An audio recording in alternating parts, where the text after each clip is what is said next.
Hey everybody, Daniel Davis Deep Dive here for a Friday afternoon show. Again, coming to you live from Washington, D.C. There was an article that was making the rounds today in various outlets in the West here that there is some problem with the F-16 supplies going to Ukraine, and the fact that the Russians are bracing for it, as the UK intelligence report has discussed, as you see on the headline right there. That's from Ukrainsky Pravda. And so that kind of brings up an issue I want to discuss a little bit, because we kind of alluded to it earlier this afternoon in our deep dive on the Ukraine-Russia war, where we talked about the fact that the war is unwinnable for Ukraine. And in that episode, I did mention that even the application of F-16s is not going to change the dynamic. I wanted to address that here because a lot of people aren't really sure why that is, and in fact believe it to be the opposite. So in addition to what you just saw right there, with Russia has been spending time getting ready to expand its air defense capacity. What you see right there, by the way, is an A-50 airborne warning system. Basically, it's like the AWACS that we have. And what that is going to do is it's going to expand and make more sophisticated the Russian air defense system, which they're now modifying to make it more useful to actually shoot down F-16s when they come into their airspace. But I want to show you what one of the experts said here just a little bit ago, a couple of months ago, on the F-16 when it was first announced that it was going to be sent to the Ukraine side. Visiting Denmark Monday, Ukraine's President Volodymyr Zelensky climbed into the cockpit of an F-16. After months of trying, Kyiv has secured the delivery of the Western jets. Ukraine has been asking for F-16s since Russia's February 2022 invasion, but Western allies held off, fearing escalation of the war. It will take months for Ukrainian pilots to be trained. The delay could prove costly, says Berry. I still think it's coming too late, to be honest with you. Politics is moving. We'll see what happens, but whether Ukraine can come around to and have these F-16s ready, enough of them trained up and ready to go to basically go for version 2 of a summer offensive next summer. If the political appetite and the fiscal appetite is there for that, we'll see.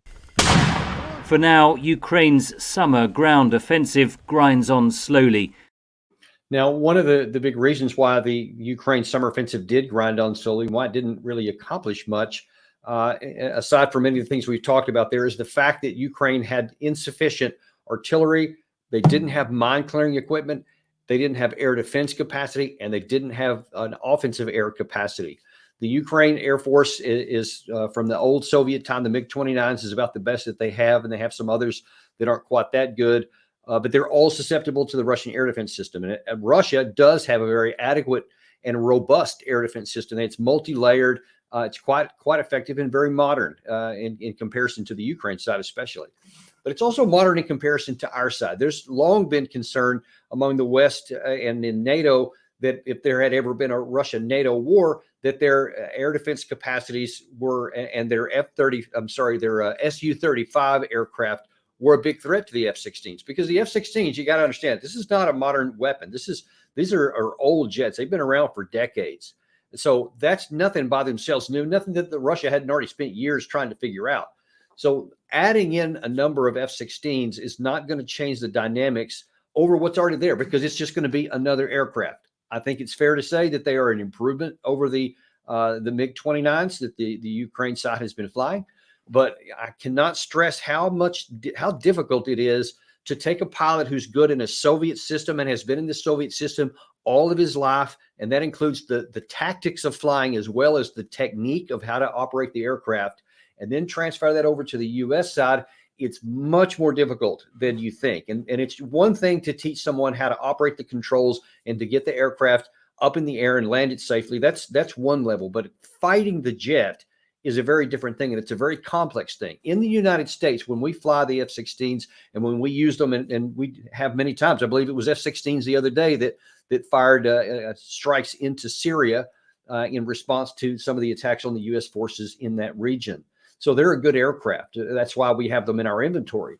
But they're also part of a very complicated and multi-layered air defense system and a command and control system that relies on ground radar, airborne platforms like the AWACS, other aircraft sometimes, and then our own systems and terrestrial systems that operate. All those things work together in communication systems with the pilots and typically with ground attack capacities as well. And so that thing fits into an integrated air system. Ukraine doesn't have that. In fact, it'll be almost completely standalone because all they have is an antiquated Soviet system, and you can't graft this on top of it.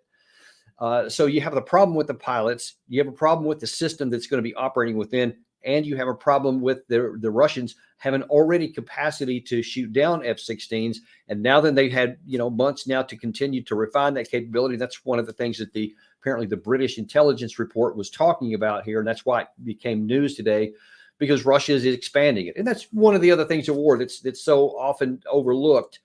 And that is that nothing ever stands still. The Ukraine side doesn't stand still. They're always evolving. The Russian side doesn't stand still. Too many times we say, okay, well, we got these aircraft in, I forget what month, I think it was August, that the U.S. finally decided to go ahead and give it to them. And so the idea in many people's minds was, okay, well, we'll graft that on top of the dynamic that exists right now, and that will give Ukraine a big boost.